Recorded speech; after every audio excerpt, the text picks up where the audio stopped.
You got it? So this is the topic that came to me. I was agonizing over what topic, and this is the one that came to me. It's resentments.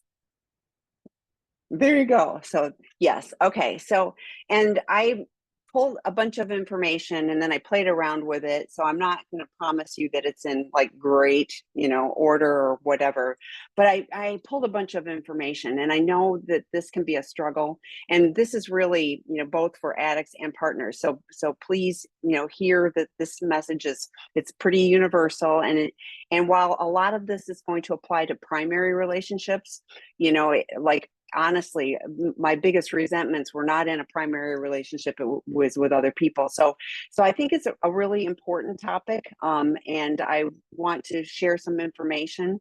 As always, take what you need and leave the rest. We're all about healing, and it's tempting to want to hang on to resentments. They're justified, whatever. Oh, goodness. Sorry. But there's so many negative consequences for us, the holder of the resentment. So I want to share some information, and I've again pulled from a number of sources.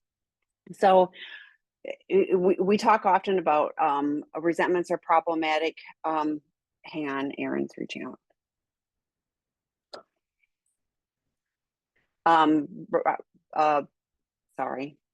Resentments are problematic for those struggling with addiction. This is plainly stated in the big books of recovery. Resentment is the number one offender. It destroys more addicts than anything else. A person mired in resentments has scant chance of recovering from addiction. And remember that many forms of addiction left unchecked are fatal. And whether they're fatal, high risk, problematic, lots of negative consequences. I was pulling that from a quote, so that they were saying fatal. But this also applies to partners who are mired and stuck. And so, and I use stuck a lot because I have a visual. I actually have a little, one of the little quotes, and it shows a bicycle stuck in the muck. And when I say stuck, I actually think of that visual, and I go, oh, so stuck.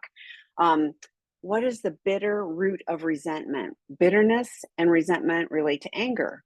When we let anger at others or frustration at our situation fester and build up in our hearts and minds, we begin to develop bitterness and resentment. Often bitterness takes root when we are or perceive we are hurt by others, whether intentional or not, or we think that a situation we are put in is unjust or unfair. And I think of this often, like with resentments. I think that every person that I have a resentment towards was malicious and doing something intentional?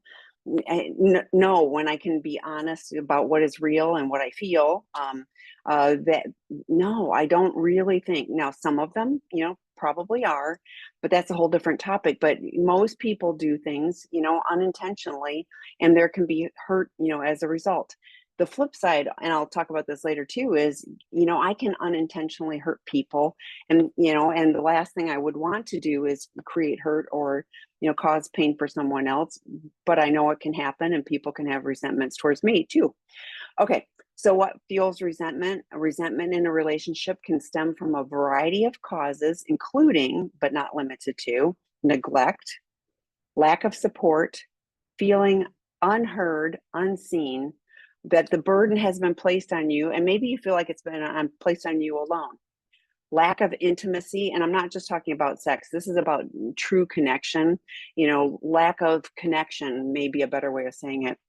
Unresolved conflicts, lack of trust, which now if we're talking about a primary relationship, obviously, there is a lack of trust because there's been betrayal.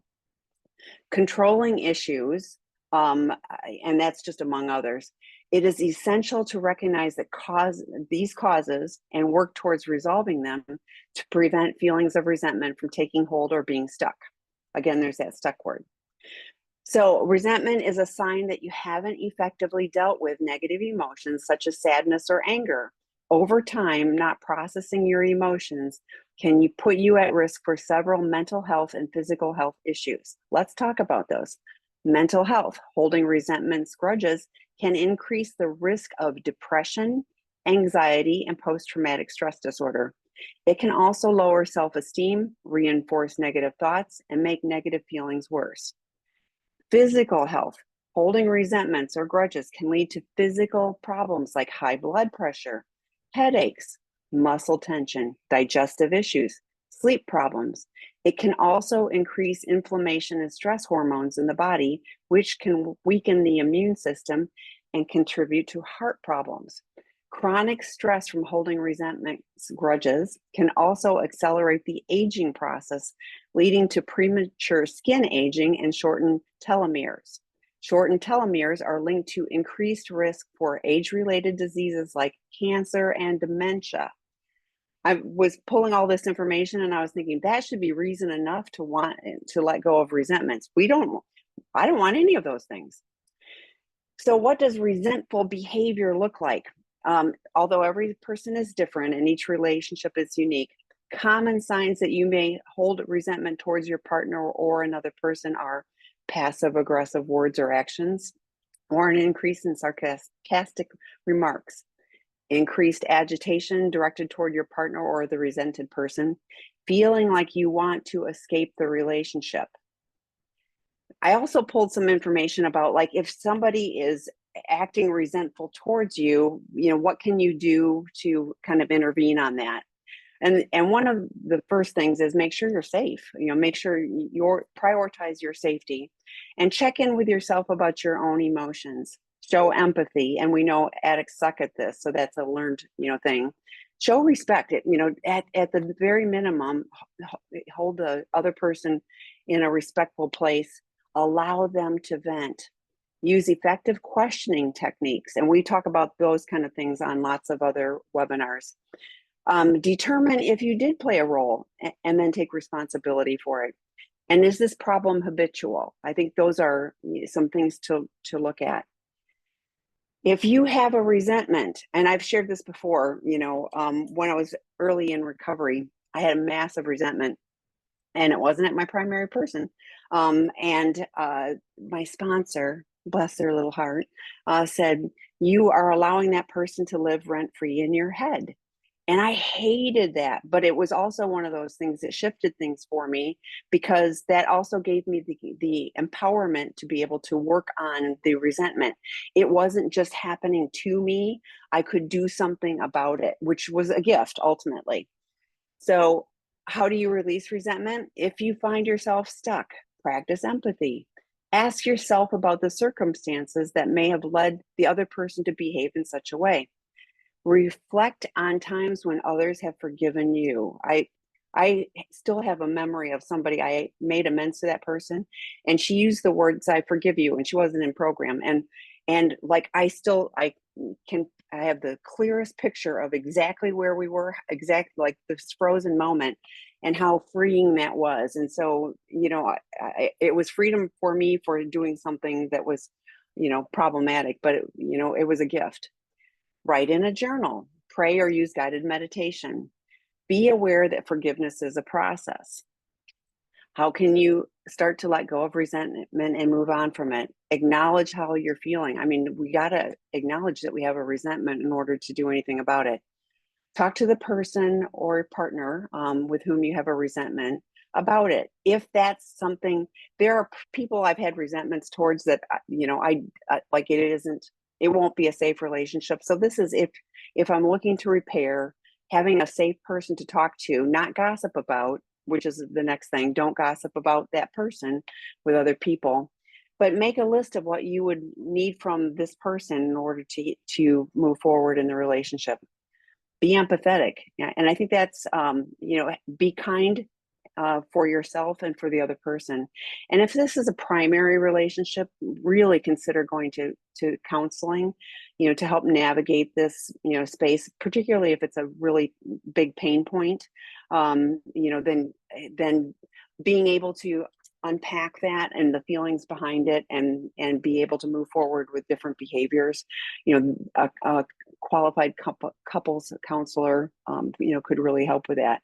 I even know people within, family relationships that go to counseling, just because there's resentments within the family. So it doesn't have to be just a couple. If there's a stuck point with another person that you want to heal, I highly recommend getting the help that you each need in order to be able to do that. Some relationships, that just isn't going to happen, but the freedom, at least if I know I've done what I needed to do, that helps me be okay and move forward. So that's my little topic on resentments. Scott, any thoughts on that? Yeah, you hit one of my favorite topics.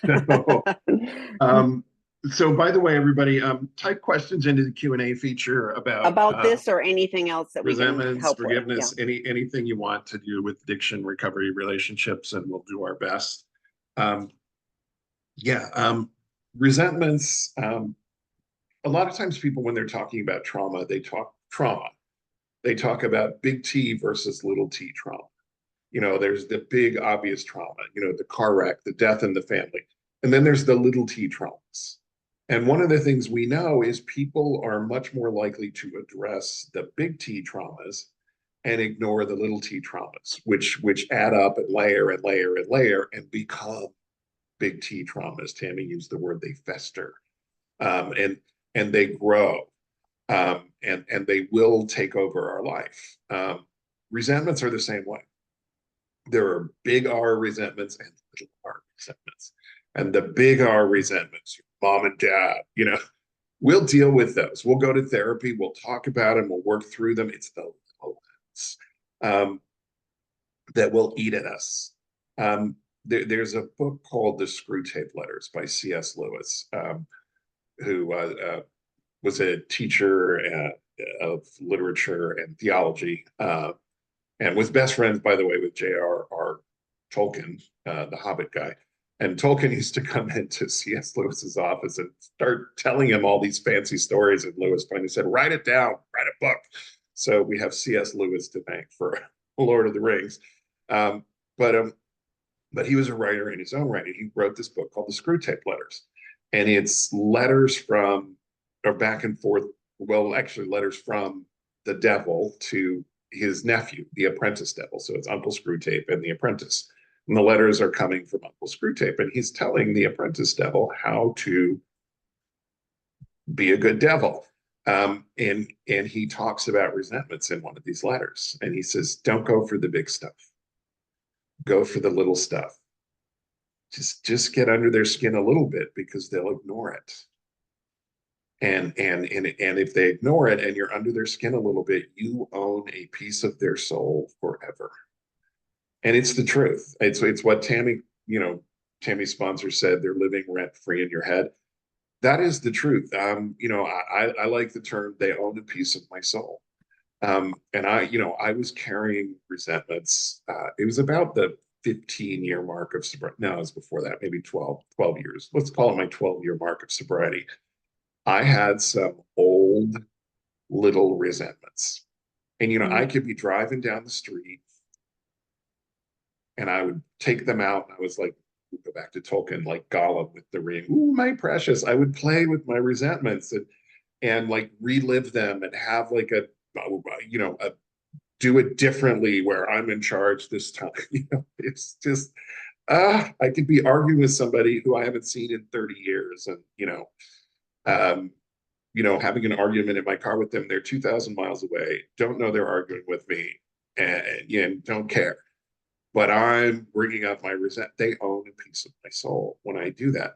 Another, thing we hear a lot in 12-step programs is harboring resentments is like drinking poison and expecting the other person to die. It doesn't work that way. We just make ourselves sick with our resentments. So we do need to release them. And Tami's right, they are unresolved anger. Old, unresolved anger. So we've got to get rid of them. I found two really good tricks for me. One of them is to do a fourth step. And the fourth step, one of the things we do in the fourth step, as a matter of fact, usually the first thing we're told to do is list all of our resentments. And then we how was I hurt? Which parts of me were affected? And then we have this other column at the far right of the page that says, what is my part in this? And I find that really effective because the two kids that I hated growing up, and they hated me right back.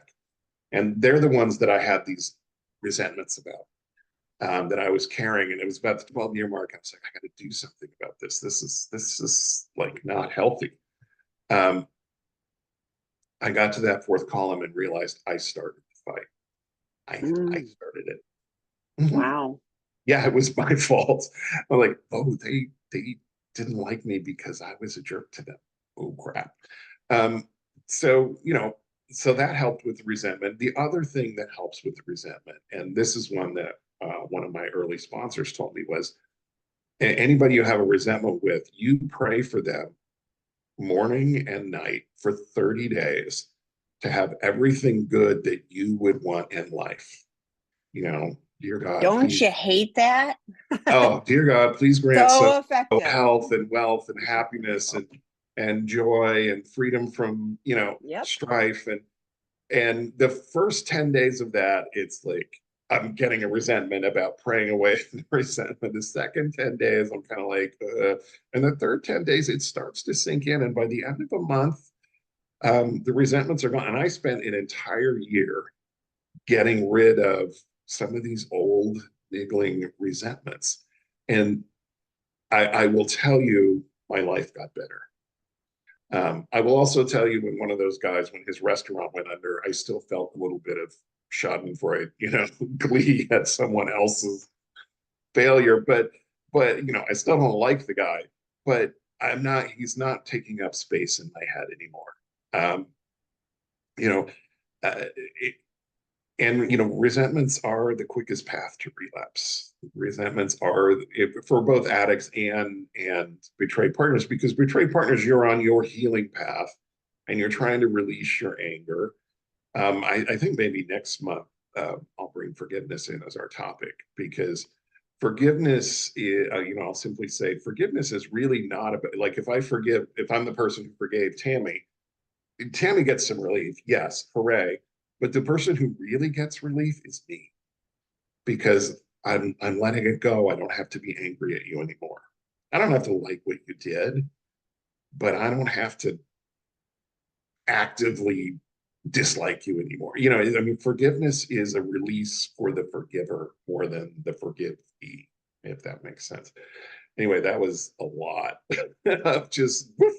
No, but I had to do the same thing. Like that was how do you get rid of a resentment? You wish, pray good things, wish good things for that person, and I this is being recorded. I'm going to say this on a recording. Like my before this, I wanted the two people that I had a resentment, a head-on collision would have been great, like I had that big of a resentment, like, that would have taken care of the problem. And like the doing exactly that. And I swear I was gagging, like you said, the first 10 days, like, but at some point you went, yeah. And those people, it's neutral. I like I know exactly who they were, and I don't care anymore. Like I don't care, which is a good thing. They're not active in my life, so and that's a freedom for me. When I was looking at all the medical and mental health stuff, I was like, oh my gosh, there's nothing, in this that I want. It behooves me to get rid of the resentment, because I don't want all of those really negative consequences, and hanging on to the anger. And I know, and especially rage, and we've talked about that before too. Rage is a very powerful emotion, and you were talking about some of the old stuff. Like I know for sure some of my resentments happen because old types of wounds, that resonate on, inner child work and attachment wounds, those get poked. And so then it's like, really, whew, it's right there. And I'm like, so settling down and going, is this uh is this real? Or is it a feeling? Is it real? Is it fear? All of those things. Dr. Eddie, I will put a plug in. He's got a new book coming out, and I've had the opportunity to read it, but it's The Inner Child for Betrayed Partners. It's excellent. And so many of the stories, that they use as examples, you feel that stuff, and you hear, resentments and fear and all of those things. And the ability to identify, what is real in all of this, even like you're sharing with about the kids from long ago, The reality was you started it, that wasn't what you were remembering in your resentment, and so having the ability to go back and look at things from a reality standpoint, and then process through it. Again, you don't have to like those people, doesn't matter, but at least they're not, heavy on you. Yeah, You were carrying the weight of that around. Like, just think about, you're basically dragging these guys around for decades. yeah. So, Well, they owned a part of me. They were dragging me around, mhm. and I was letting them. They had a hook in me, and it was. I'm glad to have removed the hook. Yeah, You I know, just don't, and like you're talking about the partner recovery too, like it isn't about like not doing the problematic behaviors, although, I think being hyper focused on problematic things that are dysregulating should be a partner's recovery, is like, and so why would you want to give up, your regulation, your emotional safety, all of those things, to hang on to. And I get safety seeking. Anger keeps me, it keeps me in a power position and pushed away. Like, it's a false sense of control, because it isn't control. But yeah. yeah. You want to Okay. jump into the questions here? Yeah, we have a couple questions. So you mentioned ongoing resentments that can recur related to controlling behavior. Any suggestions on the controlling behavior of betrayed spouses? They want predictability and no surprises. One way of dealing with their anxiety is to control their family members, me and my kids mostly. I try to stay focused on my lane, but I get frustrated about the controlling behavior related to all sorts of things, parenting, driving dishes, etc. So I This, hear a resentment about this controlling behavior. So what are your thoughts, yeah. Scott? I'm immediately having thoughts about codependence versus prodependence. What you're describing is what people would call codependent, where, they're trying to micromanage, someone else is trying to micromanage your life, and they're more focused on you than themselves, and they get controlling. Um, what we need to understand as addicts, and this question's coming from an addict, I know this gentleman, hi. What we need to understand as addicts is we have spun our partners into a crisis. And people in crisis don't always behave sanely. Um, they will, they don't always make the best decisions. They can get overbearing. You know, um, when Dr. Rob's analogy is, the house is burning down. So I grab everybody in the house and pull them out. And I don't worry that I'm grabbing so hard I leave bruises, because I'm panicked. As addicts, we need to accept that. And as betrayed partners, if there's betrayed partners on the line, um, you can have people look at you and say, my God, you're behaving in a crazy way. That's the codependence model. They're blaming and shaming you. It doesn't help. That is not what you need to hear. What you need to hear is, I'm so glad you love your partner enough to try to be part of the solution. Let's see if there are better ways you could be involved. Let's maybe back away from some of this. Let's set some better boundaries. Let's engage in some better self-care. Let's stop doing for your partner what your partner should be doing for yourself. Things like that. It takes a while. The follow-up here, we are 4 years into this. We both do our recovery. We're on post-traumatic growth. Yay.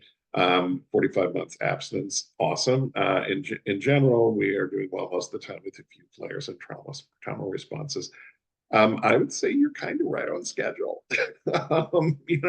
If you're doing fine with a few flare-ups, you're doing pretty good, but you may need to and Tami, I'm sure, has a lot more to say about this, but you may need to, sit down with your partner and your couples counselor if you have one, and say, let's set some boundaries. I'm keeping my side of the street clean, and I feel like you're coming over here and trying to help me keep it clean. I don't need that. Um, you know, Maybe we could set some better boundaries and work on trust issues until the trust is fully restored. This is going to continue, and it does take time. So, I mean, Tami, thoughts? I do. I was thinking, because there's flare ups, and I suspect that there's something that happened Sure. There's a precipitating factor, so to speak, No. before, And there might be an around the old flare up. wound. Yeah. So it would be interesting. I love being curious, because like then I'm not I'm not reacting. So if I said, Scott, it seems like you're struggling a little bit more. You're like, I see your behaviors that with the kids, you're mother henning them or whatever. Like, can you come up with a way? I really think this is a great thing when you're not in one of these flare ups to say, there seems to be times when, your behavior tends to go towards it feels more controlling. And I'm wondering what's going on for you in that moment. And can we, have something that we can do? Because I bet that there's something. And it's like, I'm feeling like life is out of control. So I'm going to, come in and, scoop everything back up. So I wonder if, like, because I want to help. I want us to be a partner in this. And is there something that I can do, rather than you feeling like you've got to do everything? Is there something that I can do? Is there a different way I can show up that, that could help you not feel like you have to take on, I mean, one of the things with resentment is like, I have to control everything, and my burden is so huge, and, then my bandwidth is low, and then, all of these things go sideways too. I wonder if just being curious, and particularly not in the moment, I always find having difficult situations and then trying to talk about them isn't really helpful. But like when you're not in a flare up, say, this pattern keeps happening. I wonder what we can do. We're smart people. Let's problem solve around this. And can we come up with a few ideas that we could try so that we can see if, in this moment, when this happens, we can try something different. That's my thought. Yeah, and couples counselor can help with that when it's calm. The other thing you can do is in the moment, you can ask, what is your pain point? Yes. If you can figure out what your partner's pain point is, you can figure out what the need underlying. Oh, this, would it help if I did this? Then you can address it, if you know truly where the pain is coming from. And sometimes betrayed partners will say, I need you to check in with me every 5 minutes and this and this and this. And, the pain point is, I don't trust you. And you might be able to say, oh, how about I get the tracking app on my phone and, and come up with some more workable solutions, because, checking in every 5 minutes doesn't work very well, that kind of thing. But yeah, it was a great question. Thank you. So the next question, how do I get rid of a resentment when I'm still living in the same house with the person and I'm still being triggered by the person? I'm going to let you take that one. Well, yeah, I mean, again, what do you need to do to take care of you? And you're still living, like, are you in in-house therapeutic separation? What are your healthy boundaries to take care of you?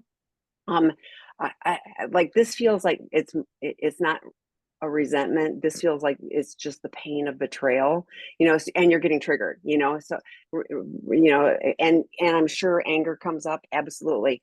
So and it may be a resentment, but to me, this feels like I am in a situation where I'm living in the house with the person that betrayed me and I don't feel safe.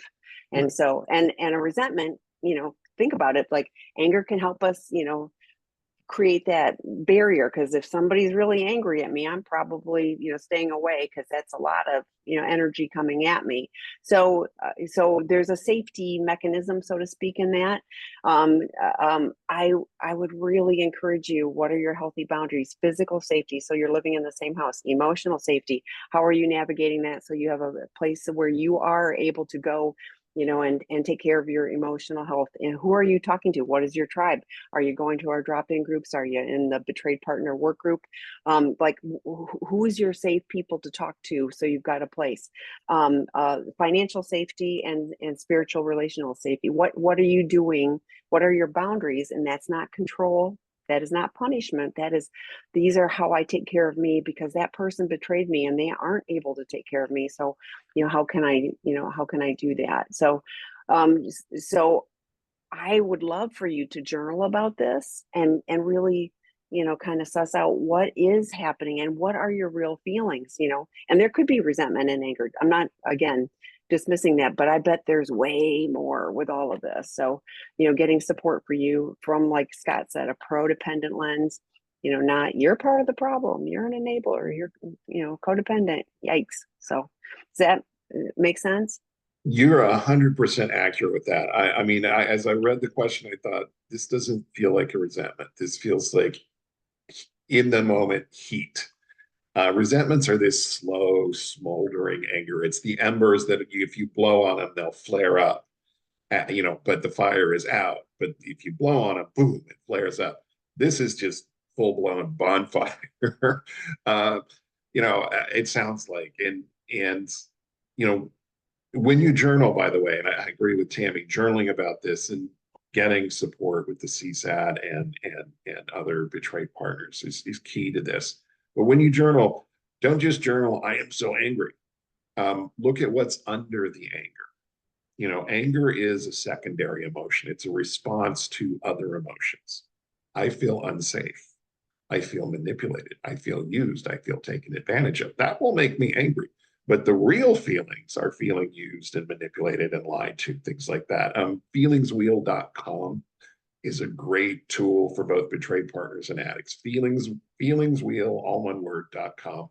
It's got this wheel and it starts with the big emotions and then it goes to the secondary and tertiary emotions. But really, it's the primary and then the secondary and then the reactive emotions, the big ones, come from the smaller emotions. So we kind of, anyway, it's a helpful tool. So when you look at this situation, go for your feelings on the outer part of the Phoenix wheel, because those are the ones that are the pain points.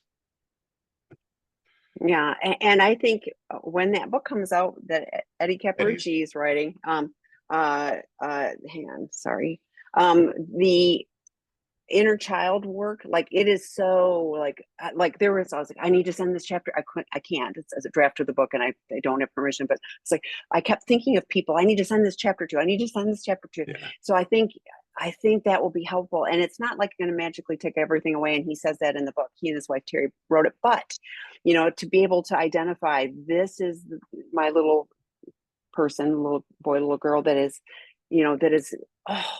getting hit right now, and then being able to, in an adult brain, identify what we need to do. It shifts things. I love Troy Love's work about the attachment wounds. It's like, I have a massive abandonment wound, and like that got poked again recently, and I was like, and it wasn't, I was like, there's my abandonment wound, and what is the reality? The reality is, no, not everybody left, but like in that moment, I was feeling all alone and there's nobody there, wham, wham, wham.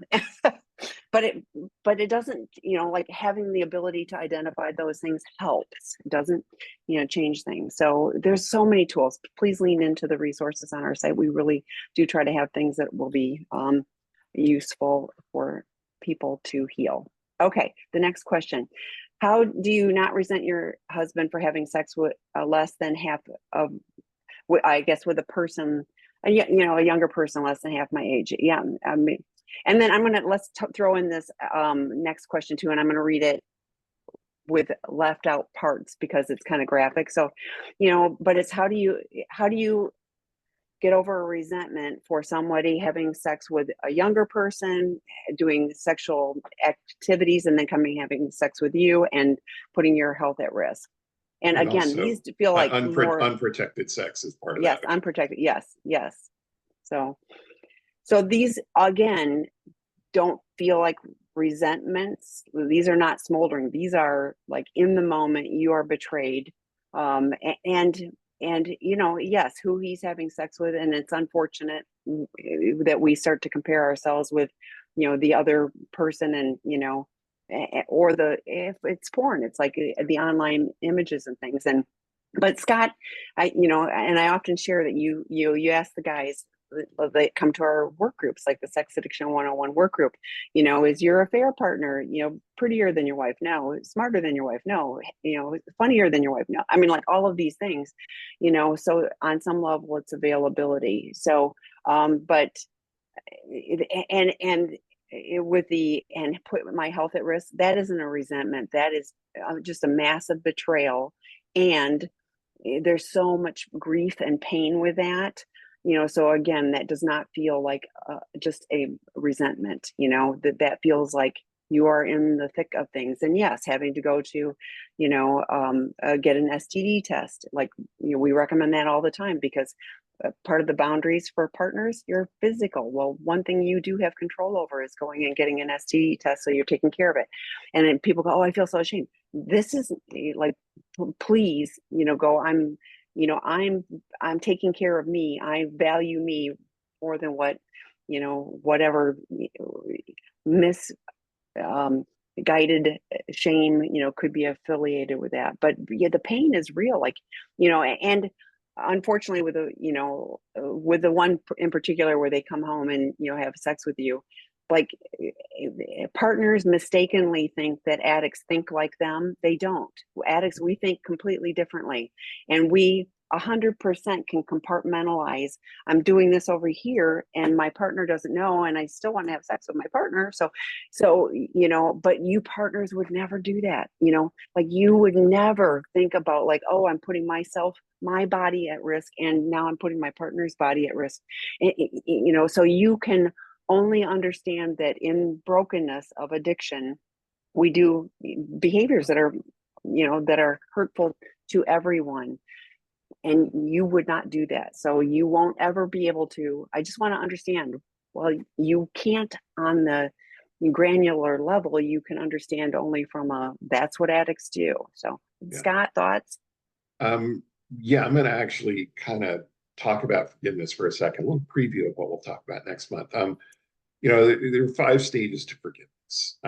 One of them is what we call recognition. Acknowledge the hurt. How has it impacted you? What is the pain you're feeling? What are the emotions associated with it? Just recognize it. Um, you know, the second stage is responsibility. And this does not mean blaming yourself for being hurt. It means taking responsibility for your own healing. And remember, forgiveness is about your healing, not his. You can't change what happened, but you do control how you respond to it. So you can let this become a resentment. You can let this eat at you forever, or you can move forward into forgiveness. The third stage is release. It's about letting go of the negative emotions with the hurt. This doesn't mean forgetting about what happened or condoning it. It's choosing to release the emotions that have a hold on you. And this is the prayer thing for a month. I mean, it's releasing it, and then you rebuild, and then you renew. You rebuild the relationship, your life, and you renew. It's a new beginning. You cannot change the past. The past simply cannot be changed. I've tried. I would love to change the past. I can't. So I've had to forgive myself.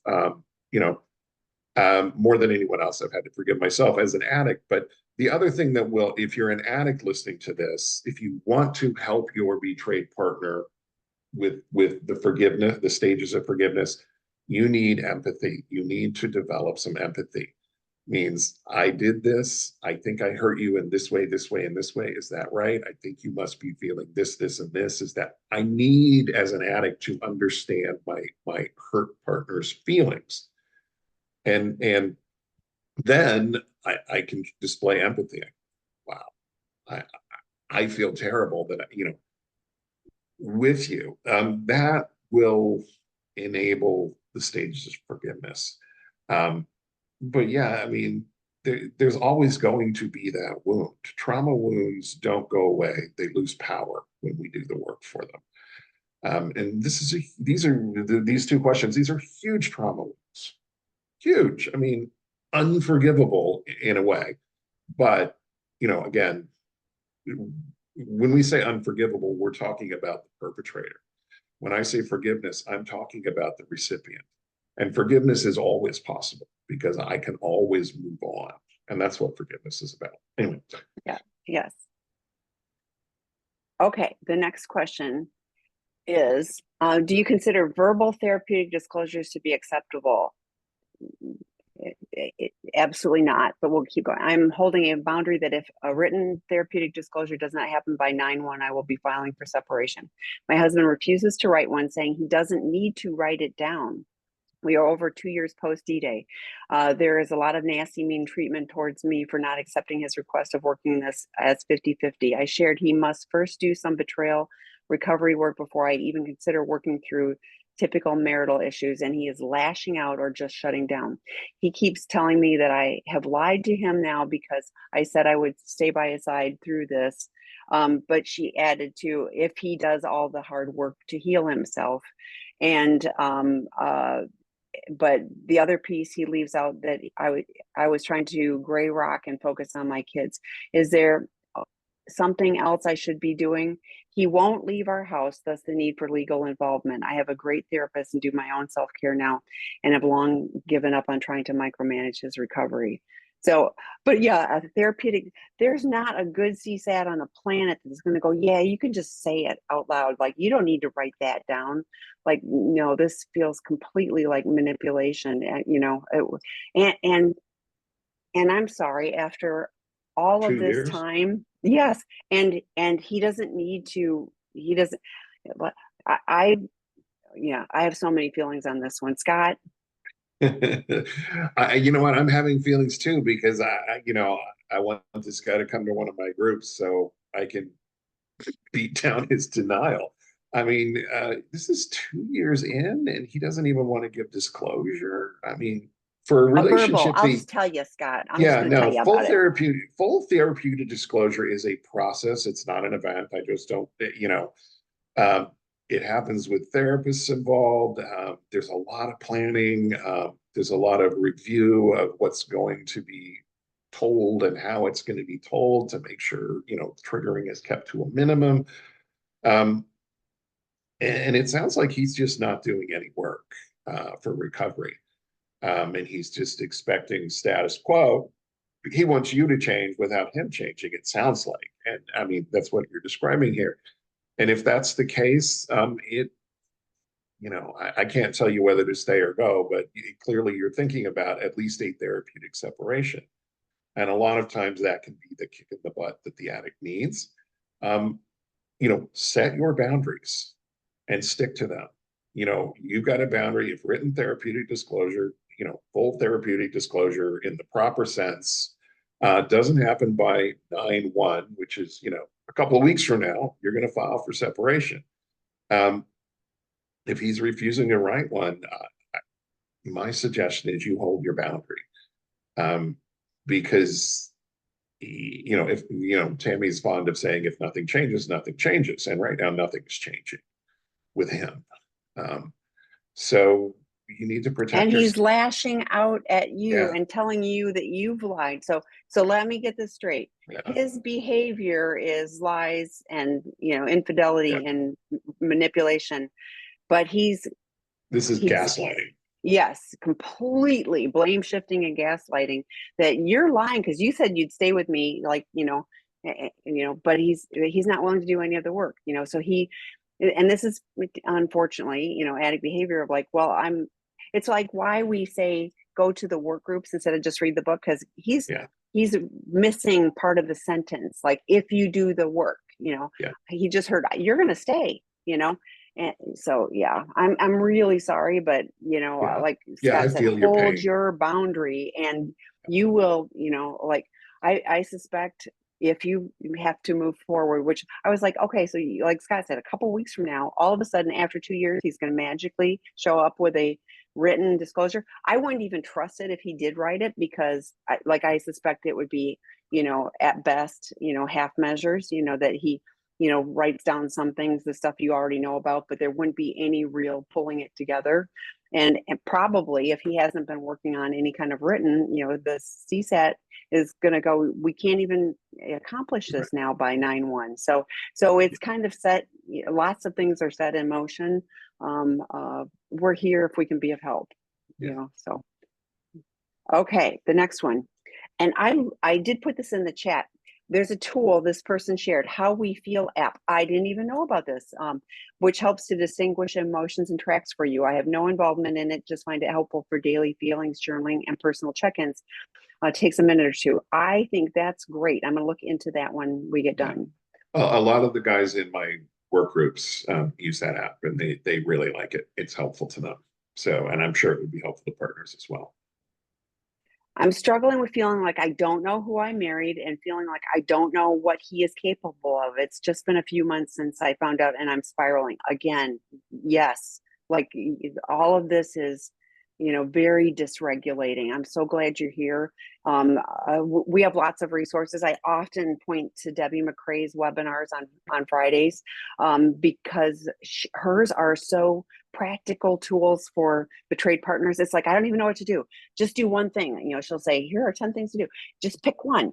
And that's a concrete thing to do. And, you can start to feel like you're getting some regulation. So check out her webinars. We've got them posted on our website, but she and I will be together because we're going to be at the Empowered Women's Retreat this week together. So we're going to do it in person for the first time together. So that'll be awesome. But please Then drop in groups too. Yeah. That retreat is sold out, but there's another one coming in October. So yes. You can reach out yes, to and that's Tim posted on that. the website. We've got it under the Betrayed Power, the Betrayed Partner tab, and you'll see it. But yes, always reach out to me if you've got questions, because I expect the October one to fill, too. So yeah, and I just want to take a second and validate how you're feeling, because addicts, we lie, we keep secrets, we live a double life.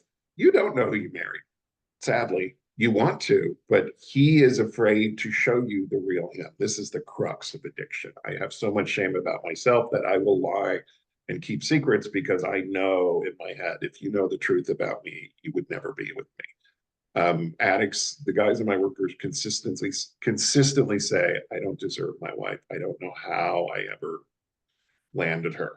I don't know how I ever convinced her. I don't deserve her. I'm like, clearly you do. She sees something in you, but she'd like to see the rest of you too.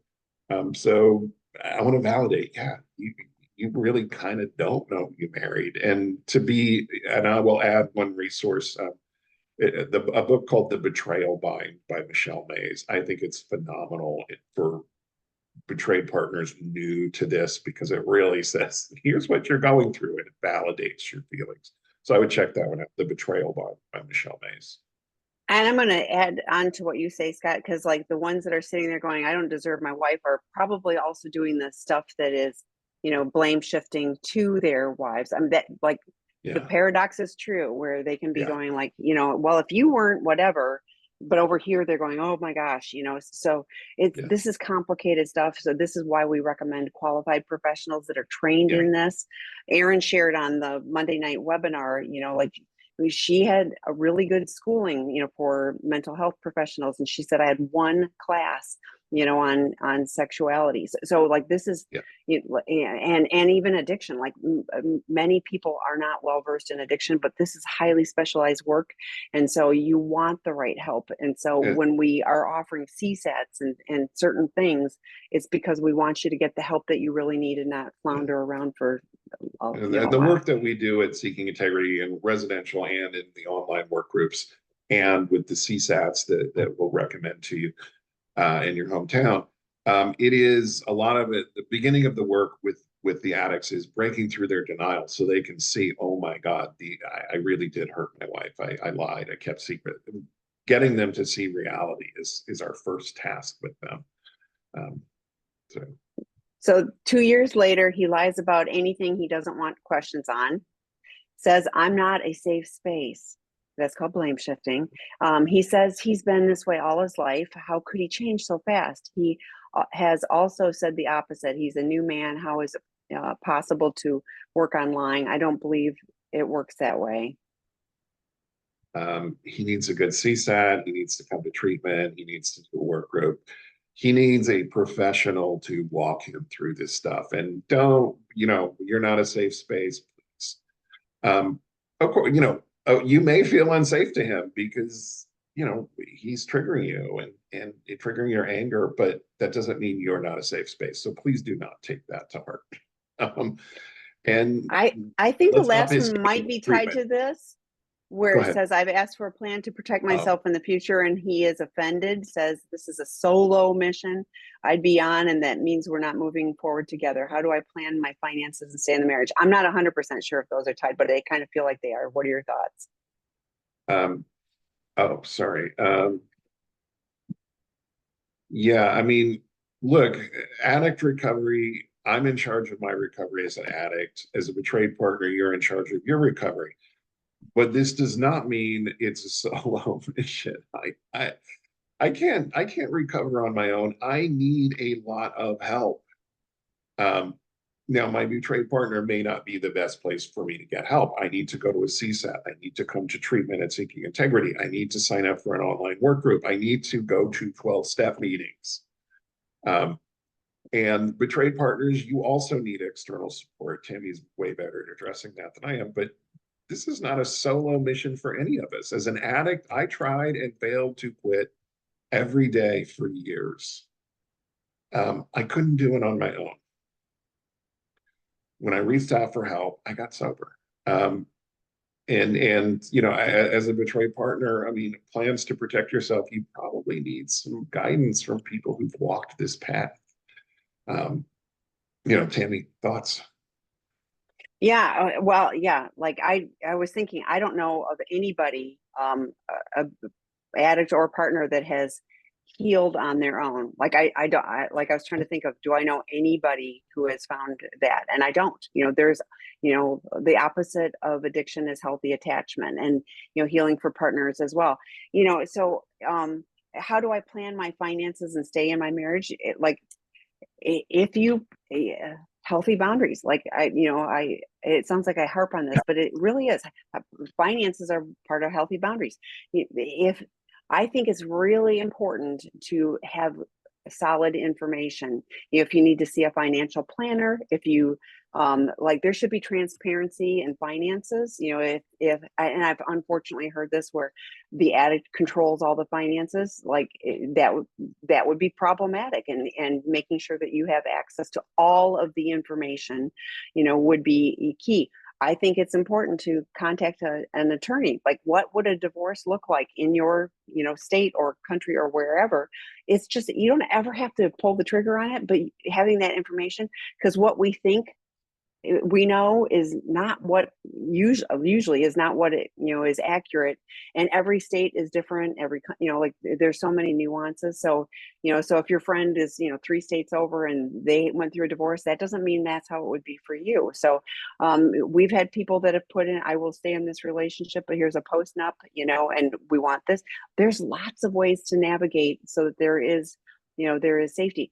Unfortunately, there are partners that need to remain in a relationship, and finances are a concern. They don't, and then how do you navigate the space so that you are, more like roommates, I guess, where you're still safe within the context of the sanctity of your house, your dwelling, and that person is not constantly dysregulating for you.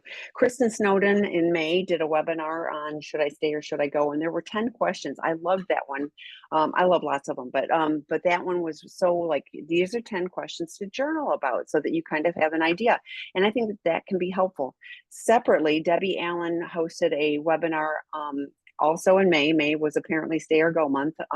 But she had 2 partners, one stayed and one left. And that happened to be that the partner that stayed, their addict did get into recovery, and the partner that left, their addict did not. But that was just those 2 examples, and that does not mean that that has to be the situation. So it was really, they shared some of their journey, some considerations, and the journey that they have been on. So those can be useful. We have a Moving On Alone drop-in group. It's for people who have have been left, or have one foot out the door. So where the focus isn't on healing the relationship. And if you're going to be roommates living, like, you're not really working on healing the relationship, that could be a good drop-in group for you to consider too. You know, like nobody's going to screen and go, did you, file for divorce today? No, it's just like it's a different lens of like, yeah, we're past the point of, trying to work on, healing the relationship. So a lot of resources from that standpoint, but yeah, the physical boundaries, emotional boundaries, financial boundaries, and spiritual boundaries, of making sure that you are okay, whatever you choose. And for some, even with finances, like, like some are like, I will live in a tiny house, or, a small apartment because I need to be okay, and I can't seem to regulate within the context of, of this, and their support, whatever you choose. So. Yeah, just on the topic of financial stuff, Deborah Kaplan, she's a CSAT, she's a colleague of Tammy's and mine. We both like her. She has written extensively, and I cannot remember the name of her book, on financial betrayal in addition to sexual betrayal. But Debra, Deborah Yeah, Kaplan. we actually have it on our website. Yes, and she did a webinar and she's done a podcast, Right. for those topics, both with Dr. Rob with a podcast and a webinar on our site with me too. And for Love and Money. Yes, thank you. For Love and Yeah. Money is the name of the book. It's a good book. And you can find all of these webinars and podcasts. Webinars, we put the recordings on our Seeking Integrity YouTube channel, so you can find all of them there. And then podcasts you can locate on Spotify. Or iTunes, like they're on bunches. Yeah. So, but yeah. Okay. So the last one is needing safety and healing is not a resentment, y'all. Resentment is about having a real or imagined hurt that is not being addressed productively. Am I right? Yes. Yes, you're right. You're 100% right. And I love that you call out the imagined too, because like sometimes it's my perception of it. So yeah. Yeah. Resentments are, again, the slow smoldering embers, that if you blow on it, it'll flare up. The bonfire is not resentment yet. The bonfire can settle down and become a long-term resentment. And this is why recovery for both the addict and the betrayed partner is so important. If betrayed partners don't heal, they're going to carry a resentment. They're going to carry a lot of resentments. It's going to be this slow, smoldering stuff that's going to eat at them. And the relationship can never be what both parties would probably hopefully like it to be if there are these underlying resentments. And by the way, addicts, you got to work on your resentments too, because addicts, they often have resentments against their partner. But you know what? Work on them. Let's get sober first, then we'll work on our resentments. Betrayed partners, let's get some safety first, and some support first, and set our boundaries, and then we can work on resentments and longer term things like forgiveness and grief as part of that process as well. Tammy, thoughts? Yeah, no, like I shared in the 12-step book, resentment is the number one offender, and then, like I said, all of the negative physical and mental health, issues that come from that. And I was like, man, and I think we show up differently, poorly for ourselves and for others if we're carrying around those resentments. So like, I don't think that's what any of us strive to be. So, and like you shared earlier, Scott, we can't make things unhappen, Right. So that stuff happened. How we choose to move forward, and it is a choice, how we choose to move forward, is our path. And, we can't change anyone else, but we can sure work on ourselves, to be in a different place. So go ahead. I was going to say, I want to say, great topic, Tammy. Thank you. Oh, thanks. And I want to let people know I'm going to present on a combination of grief and forgiveness, which is kind of following this conversation. So next month, we'll be there the first week of the month, and that'll be our topic. So I hope you'll be here. Yes. All right. Thanks, everyone. Great questions. We appreciate it. Thanks, Scott, for being here. Bye, everyone.